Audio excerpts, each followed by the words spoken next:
This was it for tech earnings, big week. In the latest, we saw Apple beat revenue and profit projections. iPhone revenue grew 6%. Amazon also topped estimates driven by cloud advertising and growth. All of the Magnificent Seven companies that have reported beat on the top and bottom lines except for Tesla, which missed revenue expectations. Joining us now with what he likes in big tech, Dan Niles, Niles Investment Management, founder and portfolio manager. And always like having you on, Dan. And I'm trying to remember last time, I think there were certain members of the Magnificent Seven that you said, I don't really think I'd want to get ahead of the results this time. Do you remember which ones those were that you had some concerns about, and was it borne out? Yeah, I mean, we wrote a piece on Monday about what we thought would happen this week, and it pretty much turned out the way we expected, where Google came out first, did very well, set a very high bar for the rest of the companies to report. Then Meta came out, had solid results, but they always guide conservatively in the September quarter for the out year, and the stock sold off, which is what we expected it to do. And Microsoft, the guidance was a problem like we expected. The forward numbers went down for the second quarter in a row.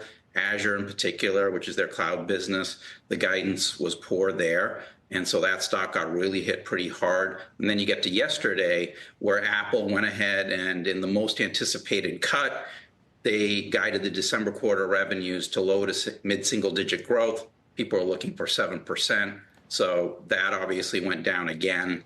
And then Amazon was the real surprise to me, where e-commerce guidance was actually pretty strong, even though you have one less weekend this year between Thanksgiving and Christmas for people to go shopping.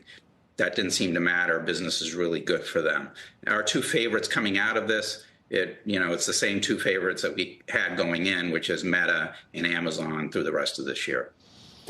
I don't think you mentioned Tesla there. When I see 100% pure profit from selling to other automakers for those environmental credits, is that a repeatable business? Is it a business? Is there a reason to celebrate better than expected earnings because of things like that?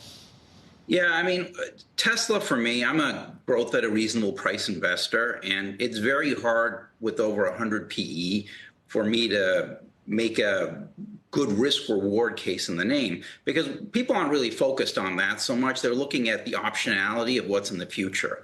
And that's energy and storage, where it's about, less than 10% of revenues, but growing over 50% a year. You've got robo-taxis, you've got full self-driving over the next couple of years.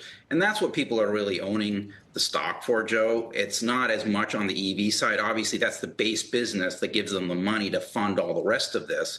But yeah, I have the same concerns you do, because you do have the tax credits. Obviously, we have a election coming up in a few days, and depending on who ends up in charge, EV tax credits, et cetera, are going to change. But having said that, maybe Tesla's treated more fairly relative to the other car companies that have unions. So, we'll have to see what happens. Obviously, the election's going to matter for all of these big tech companies going forward, and the outcome of that, at least in the short term, and then we'll get back to business as normal, which is we'll go back to focusing on fundamentals for all of these names and for the market as well. I don't think none of the big seven don't have a big stake in AI, I guess, and they're all spending money. Who's at most risk of not getting a big payoff for the money they're spending, and who's doing it well and could have a huge payoff from what they're spending?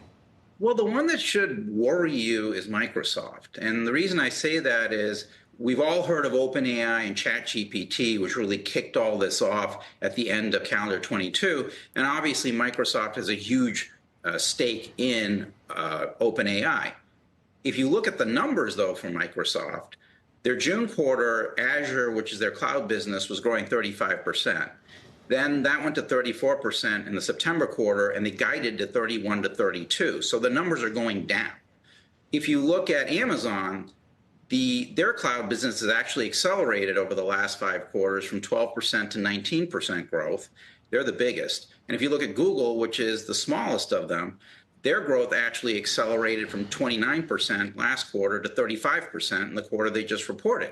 So you've got to ask yourself, is Microsoft actually getting a return for all of this money that they're investing, when if you look at the numbers, they've actually gone down over the last 6 months?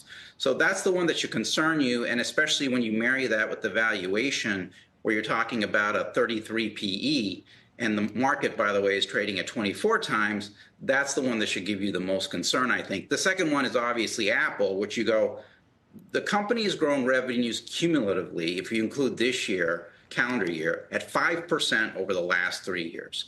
And every product, people go, oh my God, Vision Pro is going to be terrific. And then you figure out, no, nobody's going to wear ski goggles on their head. And then you look at what's going on with the iPhone, and the features that they've rolled out, which surprised me, they weren't particularly good to start with. They're going to get upgraded in December in the US, but then you have to wait for next year for it to get upgraded in the rest of the world. And you've got a company that's also trading at a 33 PE for 5% revenue growth over the past 3 years combined.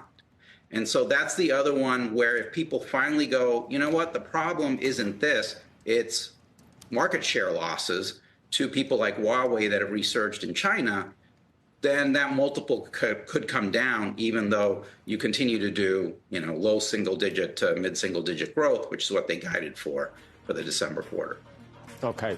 I would ask you about, macro. If there was ever an economic slowdown, maybe there never will be one, but I'm just wondering which companies are dependent on a strong economy? Are they dependent at all, any of them, on a strong economy? Absolutely. I mean, the darling of this is obviously NVIDIA, and we think for the next 3 to 6 months, they'll be fine. Yeah. But if you think back to COVID, what'd you see? Well, when COVID hit, we all had to get back online. And so NVIDIA's revenues surged to up 84% year over year at the beginning of 2021.